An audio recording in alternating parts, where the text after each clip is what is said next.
Hello everyone, मैं मुकुल अग्रवाल आप सबका आप ही के यूट्यूब चैनल में स्वागत करता हूं। आपको पता है वीकेंड का एपिसोड हमेशा स्पेशल होता है कि इसमें निफ्टी की पूरे वीक की एनालिसिस होती है और साथ में जो करंट मार्केट के ट्रेंड होते हैं उसकी बातें करते हैं। तो आज की वीडियो में हम जीडीपी का खेल जानेंगे, शेयर मार्केट के लिए कुछ खुशखबरी की न्यूज आ रही है वो जानेंगे। और कल की वीडियो में हमने जब पीएमएस का जिक्र किया था तो मैक्सिमम क्वेरी पीएमएस के रिगार्डिंग थी, तो हम पीएमएस को जानेंगे। तो जो नए लोग हों चैनल को बिल्कुल सब्सक्राइब कर लीजिए क्योंकि यहाँ वीडियो मिलती है आपकी भाषा में।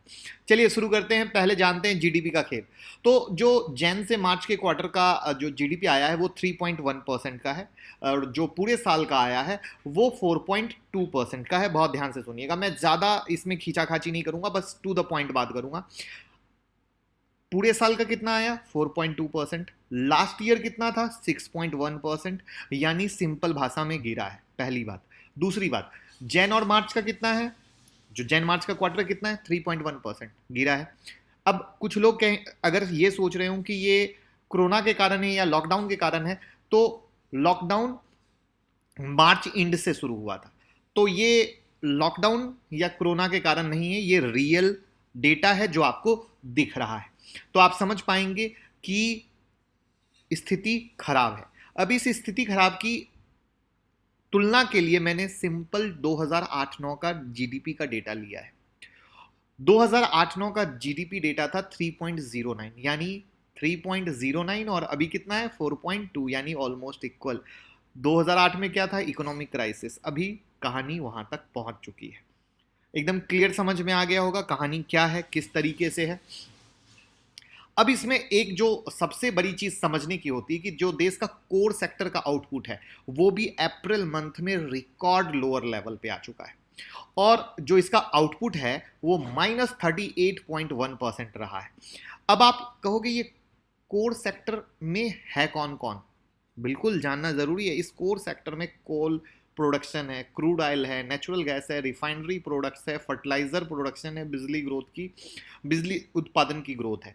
ये सब के सब, अब इनके डेटा से मतलब नहीं है। ये जो एक समरी है -31.8, ये अपने आप में बहुत बड़ा है क्योंकि मार्च में कितना था? -6.5%। अभी कितना है? -38.1। तो अब ये अप्रैल वाला तो आप लॉकडाउन से कंपेयर कर सकते हो, लेकिन अब जीडीपी जो जैन से मार्च का आया या पूरे साल का आया वो कहीं ना कहीं बहुत बड़ा खेल है। उसके बारे में हम और डिटेल में जब निफ्टी के एनालिसिस पे आएंगे तब उसको ऐड करेंगे, लेकिन पहले जीडीपी का पॉइंट आपको क्लियर हो गया होगा कि जो इकोनॉमिक क्राइसिस 2008 और 9 में आई थी उसके टक्कर में आके खड़ा हो चुका है जीडीपी का लेवल। करेक्ट है। अब खुशखबरी की क्या बात है? तो बात ये चल रही है सोर्स के मुताबिक कि फाइनेंस मिनिस्टर की फाइनेंशियल सेक्टर के रेगुलेटर के साथ मीटिंग हुई है और इस मीटिंग में लॉन्ग टर्म कैपिटल गेन के साथ साथ एसटीटी जैसे चार्जों पर रियायत की उम्मीद बढ़ती जा रही है। अब देखना ये होगा कि ये मीटिंग में बात तो ये आ रही है कि बड़े बहुत ही पॉजिटिव नोड पे कंप्लीट हुई है, तो देखने वाली बात होगी कि ये पॉजिटिव नोड से फायदा कितना ज़्यादा मिलता है। लेकिन अगर मिलती है तो डेफिनेट बहुत बड़ी खुशहाली होगी, बहुत बड़ा पॉजिटिव फीडबैक होगा। मरे हुए मार्केट को एक जरूर सांस मिलेगी। अब मरे हुए मार्केट का कुछ लोग गलत मतलब निकाल लेंगे कि 7500 से तो 9500 आ गई। मरे हुए मार्केट मतलब इस कंडीशन के हिसाब से। आई होप समझ पाए होगे। अब पीएमएस को ले लेते हैं, जो पीएमएस की क्वेरी थी। पीएमएस क्या है? Portfolio management service. अब ये जो बड़े इन्वेस्टर होते हैं ना वो लोग पोर्टफोलियो मैनेजमेंट की सर्विस लेते हैं और ये सीधा इक्विटी में निवेश करते हैं। इसमें पहले 25 लाख की रकम थी जो बढ़कर 50 लाख हो गई है और पीएमएस मैनेजर बाजार के मुताबिक आपके इन्वेस्टमेंट में फेरबदल करता रहता है और फंड मैनेजर ही आपके जो इन्वेस्टमेंट है उसकी प्लानिंग भी करता है और निगरानी भी करता है। अब ये स्कीम 3 तरीके से है। एक है डिस्क्रिशनरी, दूसरी है नॉन डिस्क्रिशनरी और तीसरा है, क्या बताइए, एडवाइजरी। अब डिस्क्रिशनरी स्कीम में क्या होता है? इन्वेस्टर का फैसला, जो इन्वेस्टर के इन्वेस्ट का फैसला वो फंड मैनेजर खुद करता है। नॉन डिस्क्रिशनरी में क्या होता है? निवेश का फैसला निवेशक खुद करता है, सिर्फ निवेशक खुद करता है, याद रखिएगा। और एडवाइजरी में क्या होता है कि फंड मैनेजर इन्वेस्टर को आइडिया देता है और ट्रेडर इन्वेस्ट करता है। अब इसमें फी की बात कर ले तो पोर्टफोलियो मैनेजमेंट की जो फी सर्विस है ना वो फिक्स, प्रॉफिट शेयरिंग, हाइब्रिड, अलग अलग तरह की होती है, सबका अपना अपना क्राइटेरिया है, उस हिसाब से लेते हैं। फंड के साइज पे भी डिपेंड करती है, लेकिन वो फी देना ये फाइनल है। और चाहे पोर्टफोलियो का रिटर्न कुछ भी हो, ये सबसे मज़ेदार चीज़ है। कुछ प्रॉफिट शेयरिंग मॉडल भी होता है, तो डिपेंड करता है। ठीक है, अब बात करते हैं फ़ायदा नुकसान की। हर चीज़ के साथ फ़ायदा और नुकसान तो होता ही होता है। वैसे ये है कि फ़ायदा ये है कि अगर आपका अच्छे लोगों के साथ जुड़ाव है, अच्छी जगह है, तो आप मार्केट की उतार चढ़ाव को सही ढंग से जान सकते हो। नुकसान ये है कि जैसे कल की वीडियो में बोला, एक बेंगलुरु बेस्ड कंपनी, उस पर स्क्रूटनी है। इससे पहले इंडिया इन्वेस्ट, उन्होंने अपना काम बंद कर दिया। तो इस तरीके से अच्छा बुरा हर चीज़ के साथ होता है, वो हमें कहीं ना कहीं समझना पड़ता है। अब बात कर लेते हैं हम निफ्टी के एनालिसिस की। देखिए, निफ्टी के एनालिसिस को समझने के लिए एक सबसे बड़ी चीज समझना पड़ेगा। अगर कल भी आपने मार्केट देखा हो, मुझे ये नहीं पता कि कल का मार्केट आपने देखा या नहीं, मैं कल के निफ्टी के मार्केट की या हमारे इंडियन स्टॉक मार्केट की बिल्कुल बात नहीं कर रहा, मैं इंटरनेशनल मार्केट की बात कर रहा हूं। तो जिस तरीके से मार्केट में खबर चल रही है या जो चीज़ें चल रही है, मार्केट बुरी खबरों को अब नज़रअंदाज कर रहा है। मैं कल तक की बात कर रहा हूं, मैं आगे की बात नहीं कर रहा हूं।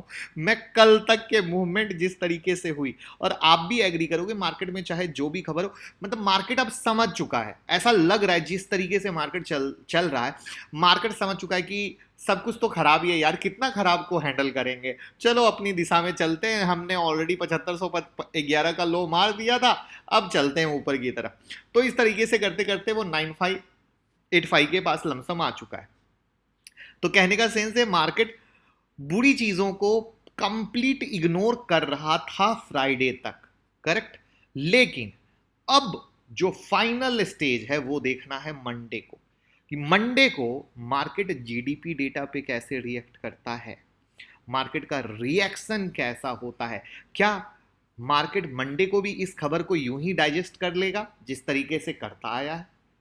वो सबसे धमाकेदार चीज होगी, वो सबसे धमाकेदार चीज होगी।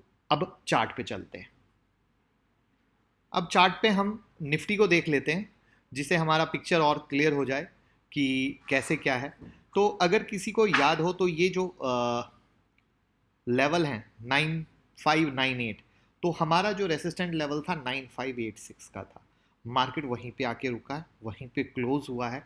तो सबसे पहले तो जैसा कि मैंने आपको कहा कि हमें मंडे को देखना होगा, सिर्फ ओपनिंग नहीं, क्लोजिंग, क्योंकि इंटरनेशनली भी चल रहा है, जिसमें प्रेसिडेंट ने कहा कि अब हम WHO से रिश्ता तोड़ लेते हैं, जो ट्विटर पे हमने न्यूज़ शेयर कर दी थी। प्लस जो इनका चाइना का लफड़ा चल रहा है, वो चाइना, चाहे हमारा इंडिया का ही हो या वहाँ से भी चाइना का लफड़ा हो, वो भी एक बहुत बड़ा मैटर आता है। तो इन सब चीज़ों को देखते हुए कहीं ना कहीं मंडे की क्लोजिंग मुझे पर्सनली लगता है कि देखना बहुत ही ज़्यादा ज़रूरी आएगा, क्योंकि उसी की क्लोजिंग से हम ये आइडिया लगा पाएंगे कि फर्दर कहाँ जाता है। तो मैं आपको आज लेवल ज़रूर दे दूंगा सारे।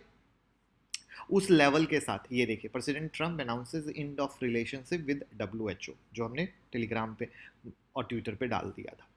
तो वो लेवल मैं आपको दे दूंगा, लेवल को आप देख लें, और लेवल को देख के फिर मंडे को ट्रेड करेंगे। बाकी और अपडेट मैं टेलीग्राम ट्विटर में डाल दूंगा, जिसमें मैं आपको लेवल यहाँ पे लिख के दे देता हूँ, और उसके बाद एक चीज़ और बता दूंगा आपको। पहले लेवल लिख देता हूँ, 9585 जो हमारा रेसिस्टेंट एज इट इज़ है, मार्केट कहीं भी खुले उसके ऊपर, वो बात की बात है। 9861 एंड 10,023, ठीक है। जो सपोर्ट है वो है 9383, 9150, 9070।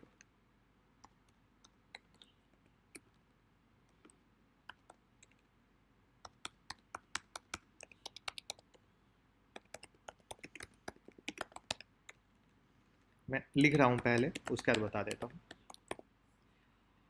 ये इसके लेवल है ट्रेड विद फॉर्मेशन।